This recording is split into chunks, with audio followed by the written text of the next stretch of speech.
지금 재난의 진짜 살인자는 불도 물도 아니라 문장입니다. UN 재난관리국 긴급 보고서 17건, 전부 같은 결론이었죠. 경보는 발송됐다. 하지만 시민은 이해하지 못했다. 콜센터 붕괴 통화량 840% 폭증. 회의실에서 국장 제임스가 보고서를 던지며 말했어요. 3주 안에 원인 찾아. 그런데 제가 표 하나를 가리키자 그는 손으로 가리고 잘라 말했습니다. 그 나라는 오류야. 신경 쓰지 마. 그 오류로 지워진 나라가 딱 하나였어요. 한국 과부하 지수 2점. 다른 나라가 평균 8점으로 무너질 때 한국은 문자 1200만 건을 보내고도 문의 전화가 3%만 늘었습니다. 도대체 왜 재난 앞에서 한국만 질문이 아니라 행동이 먼저였을까요? 그 이유 지금 바로 알아보시죠. 저는 UN 재난관리국 산하 공공서비스 감사관입니다. 지난 3월 15일 제 책상 위로 긴급 보고서 한 뭉치가 떨어졌죠. 표지에는 빨간 글씨로 이렇게 적혀 있었습니다. 재난 대응 실패 사례 17건, 공통 원인 미상. 저는 첫 페이지를 펼쳤습니다. 이탈리아 토리노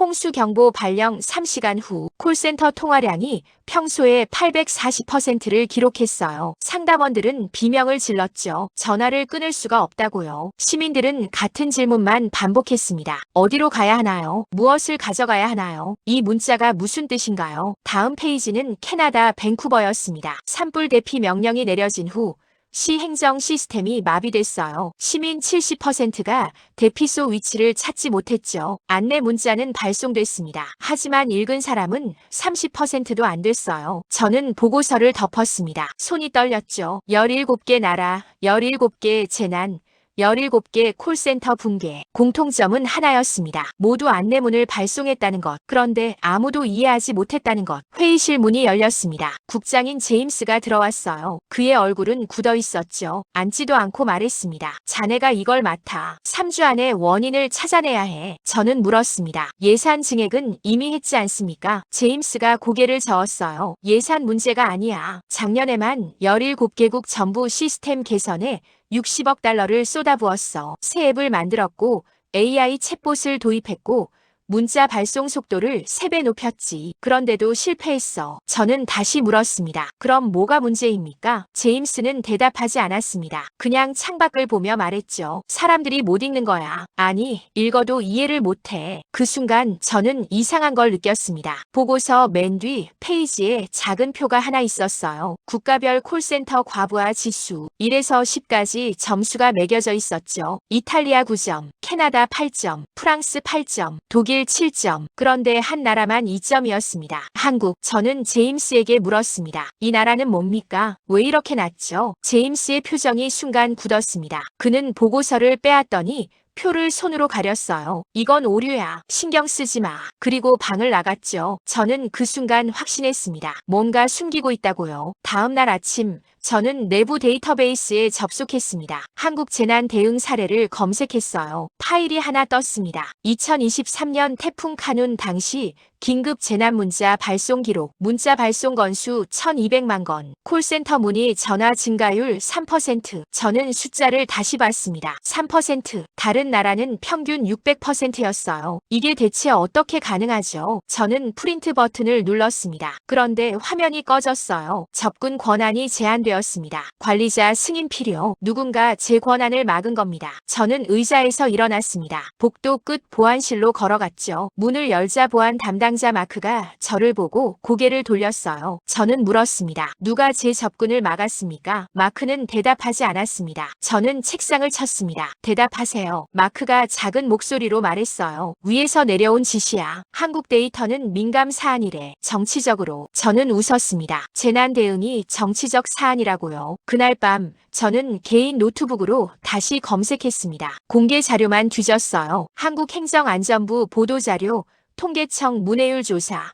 성인 교육 백서, 그리고 한 문장을 발견했습니다. 한국 성인 문해 교육 평균 이수기간 6주, 이수 후 실생활 적용률 89%, 다른 나라는 평균 6개월이었습니다. 적용률은 40%. 저는 화면을 멍하니 바라봤습니다. 대체 뭐가 다른 거죠? 저는 다음 날 아침 일찍 회의실로 갔습니다. 벽면 스크린에는 17개국 디지털 전환 예산 그래프가 떠 있었어요. 모두 상승 곡선이었죠. 이탈리아 전년 대비 40% 증가, 캐나다 35%, 프랑스 28%. 제임스가 말했습니다. 보다시피 투자는 계속 늘고 있어. 문제는 효과가 없다는 거지. 저는 손을 들었습니다. 국장님, 질문 하나 하겠습니다. 이 나라들 중 시민 문해력 조사를 병행한 곳이 있습니까? 제임스가 눈썹을 찌푸렸어요. 문해력이 왜 나와? 우리는 시스템 효율을 보는 거야. 저는 다시 물었습니다. 시스템이 아무리 좋아도 사람이 못 읽으면 소용없지 않습니까? 제임스는 대답하지 않았습니다. 대신 옆에 앉은 정책 담당자 리사가 끼어들었어요. 우리는 이미 쉬운 언어로 바꿨어요. 전문가들이 검토했고요. 저는 물었습니다. 누가 검토했습니까? 리사가 서류를 넘겼습니다. 언어학자 3명,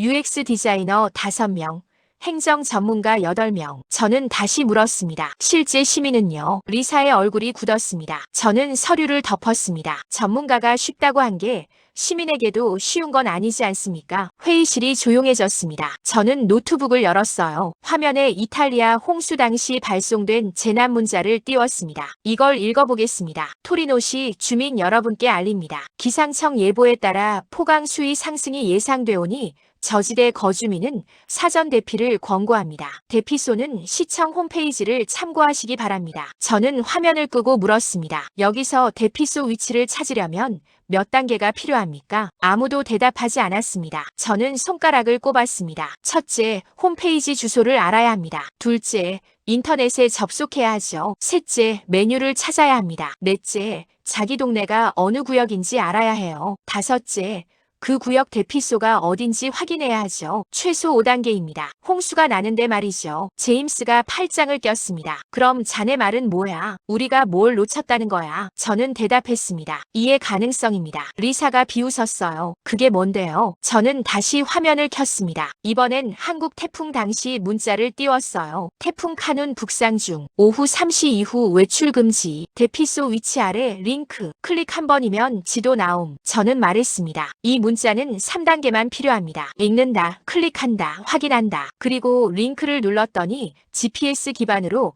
가장 가까운 대피소가 자동으로 뜹니다. 주소 입력 필요 없어요. 회의실이 다시 조용해졌습니다. 저는 자료를 하나 더 꺼냈습니다. 각국 재난 앱 다운로드 수와 실사용률 비교표였어요. 이탈리아 앱 다운로드 300만 건, 재난 시 실사용 8%, 캐나다 400만 건, 실사용 12%, 그리고 한국 다운로드 1,500만 건, 실사용 78%. 저는 물었습니다. 왜 한국만 이렇게 높죠? 앱 품질이 좋아서입니까? 제임스가 말했습니다. 그럴 수도 있지. 저는 고개를 저었습니다. 아닙니다. 저는 세 나라 앱을 전부 써봤어요. 기능은 거의 같습니다. 디자인도 비슷하죠. 차이는 하나뿐이에요. 설명 방식입니다. 리사가 물었습니다. 설명 방식이요. 저는 화면을 나눠서 2개 앱을 비교했습니다. 왼쪽은 이탈리아 앱이었어요. 첫 화면에 메뉴가 8개 있었죠. 재난 유형별 대응, 지역별 정보, 신고센터, 과거 사례, 교육 자료, 설정, 공지사항, 문의. 오른쪽은 한국 앱이었습니다. 메뉴가 3개였어요. 지금 상황, 대피 방법, 신고. 저는 물었습니다. 급하게 대피해야 하는 사람이 8개 메뉴 중 뭘 눌러야 할지 고민할 시간이 있을까요? 아무도 대답하지 않았습니다. 저는 계속 말했습니다. 한국은 선택지를 줄였어요. 생각할 여지를 없앴죠. 그래서 사람들이 헤매지 않는 겁니다. 제임스가 팔을 풀었습니다. 그럼 우리도 메뉴를 줄이면 되겠네. 저는 고개를 저었습니다. 그게 전부가 아닙니다. 제가 더 파보겠습니다. 회의가 끝난 후 저는 복도에서 리사를 마주쳤습니다. 그녀가 낮은 목소리로 말했어요. 한국 케이스 너무 파지 마세요. 위에서 싫어해요. 저는 물었습니다. 왜요? 리사가 주변을 둘러보더니 속삭였습니다. 우리가 컨설팅한 나라들이 전부 실패했잖아요. 그런데 우리가 손 안 댄 나라가 성공했다는 게 알려지면 곤란하죠. 저는 그 순간 소름이 돋았습니다. 이건 기술 문제가 아니었어요. 정치 문제였죠. 그날 저녁 저는 혼자 사무실에 남았습니다. 한국 자료를 더 찾아봤어요. 성인 문해교육 커리큘럼, 다문화 가정, 한국어 교육, 고령층 디지털 교육, 그리고 이상한 공통점을 발견했습니다. 모든 교육 과정이 짧았어요. 6주에서 12주. 그런데 이수율은 80%가 넘었죠. 저는 프랑스 성인 교육 자료와 비교했습니다. 프랑스는 평균 6개월, 이수율 35%, 숫자가 정반대였습니다. 저는 의자에 기대 천장을 봤습니다. 뭔가 근본적으로 다른 게 있었어요. 그게 뭘까요? 저는 이틀 동안 데이터만 봤습니다. 잠도 제대로 못 잤어요. 커피만 12잔 마셨죠. 그리고 패턴을 찾았습니다. 17개국 재난 당시 콜센터 통화량 그래프를 시간대별로 정리했어요. 재난 문자 발송 시점을 0분으로 잡았죠. 이탈리아는 발송 10분 후부터 통화량이 치솟았습니다. 30분 후 정점, 2시간 동안 내려오지 않았어요. 캐나다도 비슷했습니다. 15분 후 급상승, 3시간 유지. 프랑스, 독일, 스페인 모두 같은 곡선을 그렸습니다. 그런데 한국은 달랐어요. 발송 직후 약간 올랐다가 20분 만에 원래대로 돌아왔습니다. 그래프가 거의 평평했죠. 저는 이 그래프를 들고 제임스 방으로 갔습니다. 문을 열자마자 말했어요. 국장님, 이것 좀 보십시오. 제임스는 서류 더미 속에 파묻혀 있었습니다. 고개도 안 들고 말했죠. 바쁘네. 저는 책상에 그래프를 탁 놓았습니다. 이거 설명이 안 됩니다. 제임스가 눈을 들었어요. 뭐가? 저는 손가락으로 한국 그래프를 짚었습니다. 똑같은 재난 상황입니다. 똑같이 문자를 보냈어요. 그런데 여기만 전화가 안 왔습니다. 이게 말이 됩니까? 제임스가 그래프를 쳐다봤습니다. 5초 정도 침묵이 흘렀어요. 그리고 말했습니다. 인구가 적어서 그런 거 아닐까? 저는 고개를 저었습니다. 인구 5천만입니다. 이탈리아보다 많아요. 다음 변명 들어보죠. 제임스의 표정이 굳었습니다. 저는 계속 말했습니다. 재난 문자 발송 건수도 비슷합니다. 1200만 건. 캐나다가 900만 건 보냈으니까 오히려 더 많죠. 그런데 콜센터는 조용했어요. 대체 왜죠? 제임스가 한숨을 쉬었습니다. 자네 이제 그만 좀 해. 한국 케이스는 예외야. 문화적 특수성이 있을 거야. 저는 물었습니다. 어떤 문화요? 제임스는 대답하지 않았습니다. 저는 다시 물었습니다. 순종적이라서요. 정부 말을 잘 들어서요. 그런 말씀이십니까? 제임스가 책상을 쳤습니다. 내가 언제 그랬어? 저는 말했습니다. 하지만 지금 그렇게 생각하고 계시잖아요. 한국은 특별한 니까 우리랑 비교하면 안 된다고요. 제임스가 일어섰습니다. 자네 지금 뭘 하려는 거야? 저는 대답했습니다. 진짜 이유를 찾으려고요. 제임스가 창문 쪽으로 걸어갔습니다. 등을 보이며 말했어요. 이번 주 금요일까지 중간 보고서 내. 한국 빼고. 저는 물었습니다. 왜 빼야 합니까? 제임스가 돌아보지 않고 말했습니다. 상부 지시야. 저는 사무실을 나왔습니다. 복도를 걸으면서 생각했어요. 상부 지시, 정치적 민감성, 문화적 특수성, 전부 핑계였습니다. 그날 오후 저는 통계팀에 전화를 걸었습니다. 담당자 앤디가 받았어요. 저는 물었습니다. 17개국 재난 당시 가장 많이 들어온 질문 유형 데이터 있습니까? 앤디가 키보드 두드리는 소리가 들렸습니다. 있어요. 보낼까요? 저는 대답했습니다. 지금 바로요. 1분 후 메일이 왔습니다. 엑셀 파일을 열었어요. 국가별로 탭이 나뉘어 있었죠. 이탈리아 탭을 눌렀습니다. 1위 질문, 대피소가 어디인가요? 2위, 이 문자가 무슨 뜻인가요? 3위, 지금 나가야 하나요? 캐나다도 똑같았습니다. 프랑스도 독일도 모두 같은 질문들이었어요. 그런데 한국 탭에는 질문 유형이 달랐습니다. 1위, 반려동물 동반 가능한가요? 2위, 약 챙겨가야 하나요? 3위, 차량 이동 가능한가요? 저는 화면을 멍하니 봤습니다. 한국 사람들은 기본 정보를 묻지 않았어요. 세부 사항만 물었죠. 이건 뭘 의미합니까? 문자만 읽고 이미 이해했다는 겁니다. 저는 앤디에게 다시 전화했습니다. 이 데이터 확실한 겁니까? 앤디가 대답했어요. 17개국 콜센터 녹취 기록 전부 분석했어요. 틀림없어요. 저는 전화를 끊고 의자에서 일어났습니다. 이건 우연이 아니었어요. 시스템 문제도 아니었죠. 뭔가 더 근본적인 차이가 있었습니다. 저는 개인 이메일 계정을 열었습니다. 한국행정안전부에 협조 요청 메일을 보냈어요. 재난문자 작성 가이드라인 자료를 요청합니다. 연구 목적입니다. 하루 후 답장이 왔습니다. 첨부 파일이 5개 있었어요. 저는 첫 번째 파일을 열었습니다. 재난문자 작성 원칙 7가지. 첫 번째 원칙이 이거였습니다. 중학생이 읽고 즉시 행동할 수 있어야 함. 저는 다른 나라 가이드라인을 찾아봤습니다. 이탈리아는 이랬어요. 정확한 정보 전달을 우선으로 함. 캐나다는 이랬죠. 법적 책임 소지 없도록 명확히 작성. 완전히 달랐습니다. 한국은 읽는 사람 기준이었어요. 다른 나라는 쓰는 사람 기준이었죠. 저는 두 번째 파일을 열었습니다. 실제 재난 문자 작성 사례 50개가 들어있었어요. 각 문자마다 빨간 글씨로 수정 이유가 적혀 있었죠. 한 문장이 눈에 들어왔습니다. 수정 전 기상 상황 악화로 인해 저지대에 침수 우려가 있사오니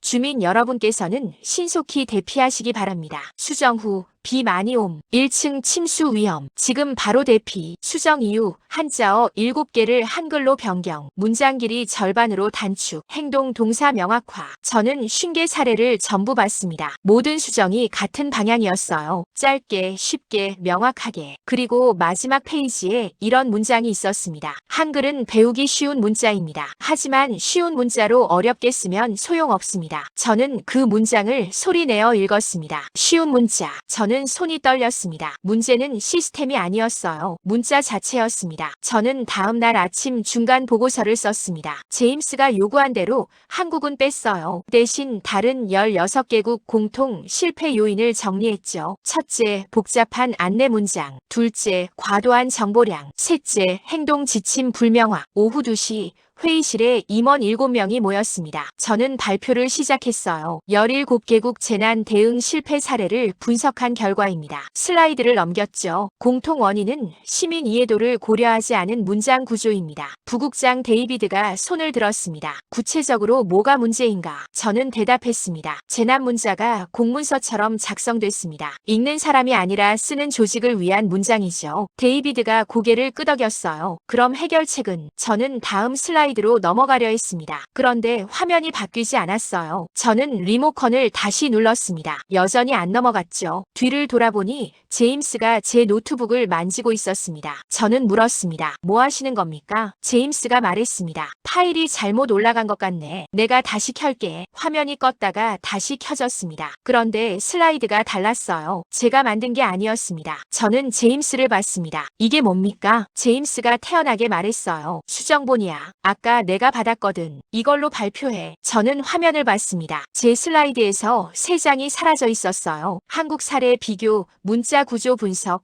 문해력 상관관계 전부 없었습니다. 저는 말했습니다. 저는 이 슬라이드로 발표 안 합니다. 회의실이 조용해졌습니다. 데이비드가 물었어요. 무슨 문제가 있나? 저는 대답했습니다. 제가 준비한 자료가 임의로 삭제됐습니다. 제임스가 끼어들었습니다. 삭제가 아니야. 핵심만 남긴 거지. 불필요한 부분은 뺐어. 저는 물었습니다. 누가 불필요하다고 판단했습니까? 제임스가 대답하지 않았습니다. 저는 노트북을 닫았습니다. 그럼 발표 못하겠습니다. 데이비드가 테이블을 두드렸어요. 잠깐 뭘 뺀 건데? 저는 대답했습니다. 한국 사례입니다. 유일하게 성공한 케이스죠. 그걸 상부에서 빼라고 했습니다. 데이비드가 제임스를 봤습니다. 사실인가? 제임스가 변명했어요. 그 케이스는 특수해. 일반화하기 어렵다고 판단했어. 저는 말했습니다. 특수한 게 아닙니다. 우리가 배워야 할 모델이에요. 제임스의 얼굴이 붉어졌습니다. 자네 지금 나한테 도전하는 거야. 저는 대답했습니다. 진실을 말하는 겁니다. 회의실 문이 열렸습니다. 비서가 급하게 들어와서 데이비드에게 뭔가 속삭였어요. 데이비드의 표정이 굳었죠. 그가 일어서며 말했습니다. 회의 중단. 30분 후 재개. 모두 나갔습니다. 저만 남았어요. 저는 제 노트북을 다시 열었습니다. 원본 파일을 찾으려고 했죠. 그런데 파일이 없었습니다. 휴지통에도 없었어요. 누군가 완전히 지운 겁니다. 저는 클라우드에 접속했습니다. 백업 파일이 있을 거라고 생각했어요. 그런데 클라우드 계정도 접속이 안 됐습니다. 비밀번호가 바뀌어 있었죠. 저는 그 순간 확신했습니다. 조직적으로 움직이고 있었어요. 저는 회의실을 나와 복도를 걸었습니다. 화장실로 가는 척하며 제임스 사무실 앞을 지나쳤어요. 문이 살짝 열려 있었죠. 안에서 제임스와 데이비드의 목소리가 들렸습니다. 제임스가 말했어요. 저 친구 너무 파고들어. 위험해. 데이비드가 대답했습니다. 한국 케이스가 그렇게 중요한가? 제임스가 말했습니다. 중요한 게 아니야. 우리가 컨설팅한 16개국이 전부 실패했는데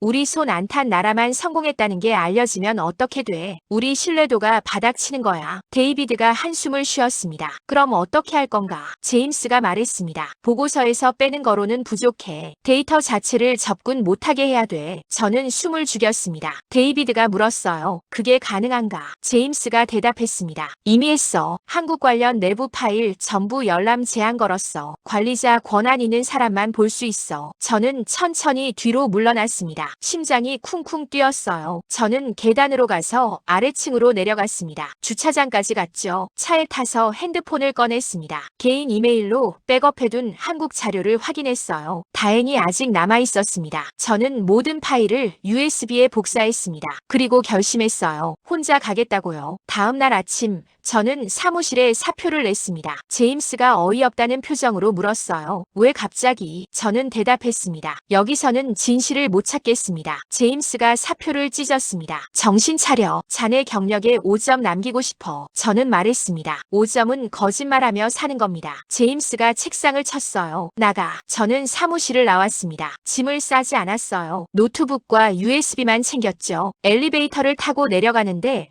핸드폰이 울렸습니다. 모르는 번호였어요. 받았습니다. 여자 목소리가 들렸죠. 저 통계팀 앤디 동료 수잔입니다. 지금 어디세요? 저는 대답했습니다. 방금 퇴사했어요. 수잔이 급하게 말했어요. 만나야 해요. 중요한 거 드릴 게 있어요. 저는 물었습니다. 뭔데요? 수잔이 속삭였습니다. 한국 원본 데이터요. 제임스가 지우기 전에 제가 빼놨어요. 저는 수잔을 만났습니다. 회사에서 세 블록 떨어진 카페였어요. 구석 자리에 앉았죠. 수잔이 가방에서 USB를 꺼냈습니다. 이거요. 한국 데이터 전부 들어있어요. 저는 USB를 받아 주었습니다. 왜 이걸 저한테 줍니까? 수잔이 말했어요. 당신만 진짜 답을 찾으려고 했으니까요. 나머지는 다 숨기기 바빴어요. 저는 고맙다고 말했습니다. 수잔이 일어서며 말했어요. 조심하세요. 제임스가 당신 감시하고 있을 거예요. 저는 혼자 남았습니다. 커피를 마시며 생각했어요. 이제 뭘 해야 하지? 답은 하나였습니다. 직접 가는 것. 저는 그날 밤 한국행 비행기 표를 끊었습니다. 일주일 후 인천공항에 도착했어요. 저는 숙소에 짐을 풀고 바로 행정안전부로 향했습니다. 사전 약속은 없었어요. 그냥 찾아갔죠. 1층 안내 데스크에서 말했습니다. 재난안전정책 담당자 만나고 싶습니다. 직원이 물었어요. 예약하셨나요? 저는 명함을 내밀었습니다. UN 재난관리국에서 왔습니다. 협력 논의하러 왔어요. 직원이 전화를 걸었습니다. 10분 후 담당자 김민준이 내려왔어요. 악수를 청하며 말했죠. 반갑습니다. 연락을 미리 주시지. 저는 사과했습니다. 급하게 결정해서요. 한국 재난문자 시스템을 배우고 싶습니다. 김민준이 웃었습니다. 오셔서 감사합니다. 어디부터 보여드릴까요? 저는 대답했습니다. 현장이요. 실제 시민들이 어떻게 받아들이는지 보고 싶어요. 김민준이 고개를 끄덕였습니다. 좋습니다. 내일 같이 나가시죠. 다음 날 아침 저는 김민준과 함께 성북구 성인 문예교실로 갔습니다. 낡은 3층 건물이었어요. 계단을 올라가니 교실 하나가 있었죠. 안에는 50대에서 70대로 보이는 사람들 12명이 앉아 있었어요. 선생님이 칠판에 문장을 하나 썼습니다. 오늘은 비가 많이 옵니다. 우산을 챙기세요. 학생들이 노트에 따라 썼어요. 저는 뒤에 서서 지켜봤죠. 1시간 수업이 끝나고 쉬는 시간이 됐습니다. 저는 창가에 앉은 할머니에게 다가갔어요. 혹시 질문 하나 해도 될까요? 할머니가 웃으며 말했습니다. 그러세요. 저는 핸드폰을 꺼내 재난 문자 하나를 보여드렸습니다. 태풍 북상 중. 오후 3시 이후 외출 금지. 대피소는 아래 링크. 이거 읽을 수 있으세요? 할머니가 천천히 읽었어요. 태풍 북상. 오후 3시 외출 금지 대피소 링크 다 읽고 말했습니다. 태풍 온대요. 3시 넘으면 나가지 말래요. 대피소는 여기 누르면 나온대요. 저는 놀랐습니다. 정확하게 이해하셨네요. 배운 지 얼마나 되셨어요? 할머니가 손가락을 꼽았습니다. 2달쯤요. 저는 다시 물었습니다. 2달 만에 이 정도로 읽을 수 있습니까? 할머니가 웃었어요. 한글은 쉬워요. 나는 학교를 못 갔는데 이건 배우니까 읽혀요. 저는 소름이 돋았습니다. 옆에 서 있던 김민준이 말했습니다. 한글은 체계적이에요. 자음 14개, 모음 10개만 익히면 조합이 가능하죠. 영어처럼 단어 하나하나 외울 필요가 없어요. 저는 물었습니다. 다른 나라는 왜 안 그렇습니까? 김민준이 대답했습니다. 문자 시스템이 다르니까요. 영어는 철자와 소리가 안 맞는 경우가 많죠. 프랑스어는 더 복잡하고요. 한글은 보이는 대로 읽히니까 학습 속도가 빨라요. 저는 다시 할머니에게 물었습니다. 그럼 이 문자 받으면 어떻게 하실 건가요? 할머니가 대답했습니다. 집에 있어야죠. 3시 전에 장 보러 갔다 와야겠네요. 저는 고개를 끄덕였습니다. 이 할머니는 2달 배우고 즉시 활용할 수 있었어요. 다른 나라는 6개월 배워도 헤맸습니다. 차이가 뭘까요? 저는 김민준에게 물었습니다. 다른 곳도 보여주실 수 있습니까? 김민준이 대답했습니다. 물론이죠. 우리는 다문화 가족 지원센터로 갔습니다. 그곳에는 베트남, 필리핀, 중국에서 온 사람들이 한국어를 배우고 있었어요. 저는 한 베트남 여성에게 다가갔습니다. 얼마나 배우셨어요? 여성이 대답했어요. 3달이요. 저는 재난 문자를 보여줬습니다. 이거 읽을 수 있으세요? 여성이 읽었습니다. 천천히였지만 정확했어요. 저는 물었습니다. 고향에서는 무슨 언어 쓰셨어요? 여성이 대답했습니다. 베트남어요. 알파벳이랑 성조 표시 있어요. 복잡해요. 저는 다시 물었습니다. 한글은 어떤가요? 여성이 웃었습니다. 쉬워요. 모양만 보면 소리 나요. 외울 게 별로 없어요. 저는 김민준을 봤습니다. 정말 그렇습니까? 외울 게 없다는 게. 김민준이 고개를 끄덕였어요. 한글은 소리와 글자가 1대1로 대응돼요. 규칙만 알면 모르는 단어도 읽을 수 있죠. 영어는 안 그래요. 같은 철자가 단어마다 다르게 발음되니까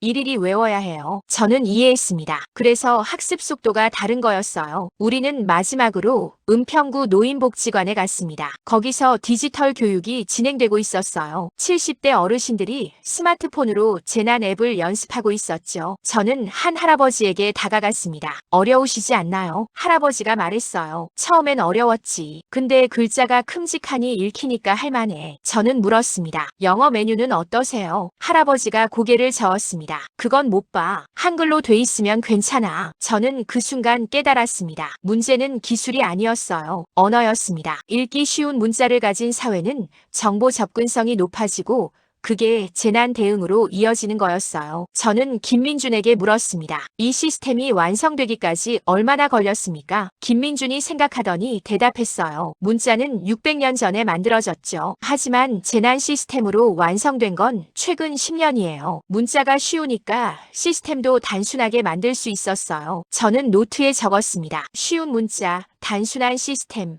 빠른 이해, 낮은 민원, 선순환이었습니다. 저는 서울에 일주일 더 머물렀습니다. 매일 다른 현장을 돌아다녔어요. 소방서, 경찰서, 구청, 주민센터, 그리고 패턴을 발견했습니다. 모든 공공 안내문이 짧았어요. 평균 50자 이내. 문장도 단순했죠. 주어, 서술어, 목적어, 불필요한 수식어가 없었습니다. 저는 김민준에게 물었습니다. 이렇게 쓰라고 규정이 있습니까? 김민준이 대답했어요. 있죠. 쉬운 공공 언어 쓰기 지침이에요. 2010년부터 시행됐어요. 저는 자료를 요청했습니다. 다음 날 메일로 받았어요. 50페이지짜리 가이드북이었죠. 읽어보니 놀라웠습니다. 한자어를 한글로, 피동형을 능동형으로, 길게 쓰지 말고 짧게, 구체적인 예시가 100개 넘게 있었어요. 저는 이걸 영어로 번역해서 UN 동료들에게 보냈습니다. 답장이 왔어요. 앤디였죠. 이거 진짜야. 우리도 이렇게 하면 되는 거 아니야? 저는 대답했습니다. 아니야. 우리는 안 돼. 앤디가 물었습니다. 왜? 저는 답했습니다. 영어는 문자 구조가 달라. 한글처럼 규칙적이지 않아. 앤디가 다시 물었어요. 그게 뭔 상관이야? 저는 설명했습니다. 한글은 자음과 모음이 조합돼서 글자를 만들어. 규칙이 명확하니까 모르는 단어도 읽을 수 있어. 영어는 단어마다 발음이 달라.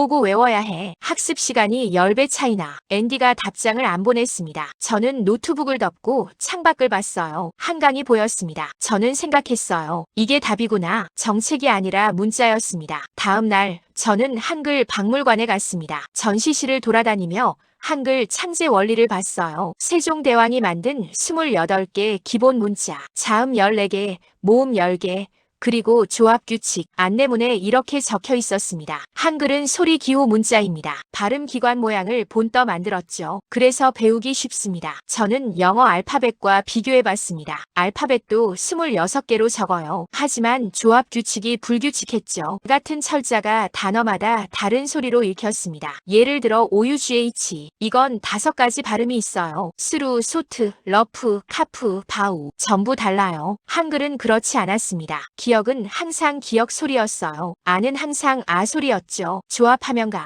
언제나 같았습니다. 저는 그제야 이해했습니다. 왜 한국 사람들이 재난 문자를 빨리 읽는지, 왜 성인 문해 교육이 짧은지, 왜 고령층도 스마트폰 앱을 쓸 수 있는지, 문자 자체가 학습 장벽을 낮춘 거였어요. 저는 박물관을 나와 벤치에 앉았습니다. 핸드폰을 꺼내 17개국 언어 체계를 검색했어요. 영어, 프랑스어, 독일어, 이탈리아어 모두 라틴 알파벳을 썼죠. 하지만 발음 규칙이 제각각이었습니다. 중국어는 표음 문자가 아니었어요. 한자 하나하나가 뜻과 소리를 동시에 담고 있었죠. 배우려면 수천 개를 외워야 했습니다. 일본어는 3가지 문자를 섞어 썼어요. 히라가나, 가타카나, 한자. 복잡했습니다. 한글만 달랐어요. 소리와 글자가 완벽하게 일치했죠. 저는 김민준에게 전화를 걸었습니다. 지금 만날 수 있습니까? 김민준이 대답했어요. 어디서 뵐까요? 저는 위치를 보냈습니다. 30분 후 김민준이 왔습니다. 저는 바로 물었습니다. 한글이 다른 문자보다 배우기 쉽다는 연구 자료 있습니까? 김민준이 고개를 끄덕였어요. 많죠. 유네스코 보고서에도 나와요. 성인 비문해자가 한글을 배우는데 걸리는 시간 평균 96시간, 영어는 600시간이에요. 저는 숫자를 적었습니다. 6배 차이였어요. 김민준이 계속 말했습니다. 그래서 한글을 수출하는 나라도 있어요. 인도네시아 소수민족 찌아찌아족이 한글을 쓰죠. 자기들 언어를 기록하는 문자로요. 저는 놀랐습니다. 다른 나라가 한글을 씁니까? 김민준이 웃었어요. 네. 문자가 없던 민족들한테는 한글이 최선이에요. 배우기 쉽고 정확하니까요. 저는 질문을 바꿨습니다. 그럼 한국이 재난 대응을 잘하는 이유는 결국 한글 때문입니까? 김민준이 잠시 생각했습니다. 그리고 말했어요. 일부는 맞아요. 하지만 전부는 아니에요. 문자가 쉬워도 정책이 엉망이면 소용없죠. 우리는 둘 다 맞춰왔어요. 쉬운 문자로 쉽게 쓰는 정책을요. 저는 고개를 끄덕였습니다. 이제 전체 그림이 보였어요. 한글이라는 문자 시스템이 학습 비용을 낮췄고 그 위에 쉬운 언어 정책을 올렸고 결과적으로 재난 대응이 효율적으로 작동한 겁니다. 저는 김민준에게 물었습니다. 이 구조를 다른 나라에 적용할 수 있을까요? 김민준이 고개를 저었어요. 어렵죠. 문자 체계를 바꿀 순 없으니까요. 하지만 정책은 바꿀 수 있어요. 쉽게 쓰는 연습을요. 저는 반박했습니다. 하지만 영어는 불규칙해서 쉽게 써도 이해가 어렵지 않습니까? 김민준이 대답했습니다. 맞아요. 하지만 안 하는 것보단 나아요. 지금은 아예 안 하잖아요. 공문서를 법률 용어로 쓰고 시민이 못 알아듣죠. 그것부터 바꿔야 해요. 저는 동의했습니다. 문자는 못 바꿔도 문장은 바꿀 수 있었어요. 그날 밤 저는 호텔에서 보고서를 썼습니다. 제목은 이거였습니다. 한글 구조가 재난 대응에 미치는 영향. 60페이지를 썼어요. 데이터, 인터뷰, 현장 관찰 전부 담았습니다. 마지막 문장은 이렇게 끝냈습니다. 문자 시스템은 국가 인프라다. 쉬운 문자를 가진 사회는 정보 전달 비용이 낮고 그게 곧 행정 효율로 이어진다. 저는 파일을 저장했습니다. 그리고 UN 본부로 보낼 준비를 했죠. 저는 한국에서 마지막 이틀을 보냈습니다. 김민준이 소개해준 경제학자 이수진을 만났어요. 그녀는 서울대학교 행정학과 교수였죠. 연구실에서 만났습니다. 이수진이 차를 따르며 물었어요. 뭐가 궁금하세요? 저는 대답했습니다. 한글이 행정 비용을 줄인다는 증거가 있습니까? 이수진이 웃었습니다. 많죠. 제가 10년 동안 연구한 주제예요. 그녀는 노트북을 열어 그래프 하나를 보여줬어요. 국가별 1인당 행정 민원 처리 비용이었습니다. 이탈리아 한 건당 평균 25유로, 프랑스 23유로, 독일 20유로, 한국은 8유로였습니다. 저는 물었습니다. 왜 이렇게 낮습니까? 이수진이 대답했어요. 제문의가 적어요. 한 번에 이해하니까 다시 물어볼 필요가 없죠. 저는 다음 질문을 했습니다. 구체적으로 어떤 분야에서 차이가 납니까? 이수진이 다른 자료를 꺼냈습니다. 민원 유형별 제문이율 통계였어요. 건축 허가 관련 민원, 이탈리아 제문이율 68%, 한국 12%, 세금 신고 관련 민원, 프랑스 제문이율 55%, 한국 9%, 복지 신청 관련 민원, 독일 제문이율 48%, 한국 14%. 저는 숫자를 보며 입을 다물지 못했습니다. 이수진이 설명했어요. 안내문이 명확하면 한 번에 끝나요. 불명확하면 전화하고 방문하고 재신청하죠. 비용이 3배에서 5배 늘어나요. 저는 물었습니다. 그럼 한국 정부가 절약하는 예산이 얼마입니까? 이수진이 계산기를 두드렸습니다. 연간 약 2조 원으로 추산돼요. 민원 재처리 비용만 그래요. 저는 놀랐습니다. 2조 원이요. 이수진이 고개를 끄덕였어요. 여기에 법률 분쟁 감소, 민원 소송 감소까지 더하면 4조 원쯤 될 거예요. 저는 적었습니다. 이수진이 계속 말했습니다. 이게 다가 아니에요. 기업도 마찬가지예요. 한국 기업들이 고객 응대 비용이 낮은 이유가 뭘까요? 사용 설명서가 명확해서예요. 고객이 한번 읽고 이해하니까 콜센터에 전화 안 해요. 저는 물었습니다. 데이터 있습니까? 이수진이 자료를 넘겼습니다. 가전제품 AS 문의율 국가별 비교였어요. 삼성전자 세탁기 제품 설명서. 한국 문의율 5%, 미국 18%, 유럽 22%, LG전자 냉장고. 한국 문의율 4%, 미국 16%. 저는 물었습니다. 같은 제품인데 왜 차이가 납니까? 이수진이 대답했어요. 설명서 언어 차이예요. 한국어 설명서는 짧고 명확해요. 영어 설명서는 길고 복잡하죠. 법적 책임 회피 문구가 많아요. 저는 이해했습니다. 같은 제품이어도 언어가 다르면 사용자 경험이 달라지는 거였어요. 이수진이 다른 예시를 들었습니다. 보험약관도 마찬가지예요. 한국 보험약관은 쉬운 언어로 바뀌고 있어요. 분쟁이 줄었죠. 저는 물었습니다. 얼마나 줄었습니까? 이수진이 답했어요. 금융감독원 통계로는 약관 분쟁이 5년 새 40% 감소했어요. 저는 손으로 이마를 짚었습니다. 모든 게 연결돼 있었어요. 쉬운 문자, 쉬운 문장, 낮은 민원적은 분쟁 절감된 비용, 선순환이었습니다. 이수진이 마지막으로 말했습니다. 이게 국가 경쟁력이에요. 같은 일을 하는데 드는 사회적 비용이 적으니까 다른데 투자할 수 있죠. 저는 고개를 끄덕였습니다. 그날 오후 저는 AI 챗봇 개발사를 방문했습니다. 스타트업이었어요. 직원이 30명쯤 됐죠. 대표 박지훈이 저를 맞았습니다. 반갑습니다. 뭐가 궁금하세요? 저는 물었습니다. 한국어 챗봇이 다른 언어보다 성능이 좋다는 게 사실입니까? 박지훈이 웃었어요. 네, 확실히 달라요. 저는 이유를 물었습니다. 박지훈이 설명했습니다. 한국어는 조사가 명확해요. 이가, 을을, 주어와 목적어가 바로 구분되죠. 영어는 어순으로 구분하니까 AI가 헷갈려해요. 저는 다시 물었습니다. 정확도 차이가 얼마나 됩니까? 박지훈이 데이터를 보여줬어요. 우리 챗봇 한국어 정확도 92%, 영어 버전 78%. 저는 놀랐습니다. 14% 차이요. 박지훈이 고개를 끄덕였습니다. 그래서 한국 고객 만족도가 높아요. 챗봇이 제대로 알아듣고 답하니까요. 저는 물었습니다. 이게 산업적으로 어떤 의미입니까? 박지훈이 대답했어요. 고객 응대 자동화율이 높아지는 거죠. 사람이 직접 응대할 필요가 줄어요. 비용 절감이에요. 저는 적으며 물었습니다. 다른 나라는요? 박지훈이 말했습니다. 영어권은 아직 자동화율이 낮아요. 챗봇이 못 알아들으니까 결국 상담원한테 연결되죠. 저는 이해했습니다. 언어 구조가 산업 효율에 직접 영향을 미치는 거였어요. 저는 박지훈에게 마지막 질문을 했습니다. 그럼 앞으로 한국이 AI 산업에서 유리하다는 말입니까? 박지훈이 대답했어요. 적어도 자연어 처리 분야에서는요. 한국어가 AI 친화적이에요. 저는 노트를 덮었습니다. 모든 조각이 맞춰졌어요. 한글이라는 문자 시스템이 행정 비용을 줄이고 기업 효율을 높이고 산업 경쟁력으로 이어지는 구조였습니다. 그날 저녁 저는 호텔로 돌아와 최종 보고서를 정리했습니다. 제목을 바꿨어요. 한글이 만든 효율 국가. 재난 대응에서 산업 경쟁력까지 80페이지가 됐습니다. 모든 데이터, 인터뷰, 분석을 담았어요. 결론은 하나였습니다. 문자는 인프라다. 쉬운 문자를 가진 사회는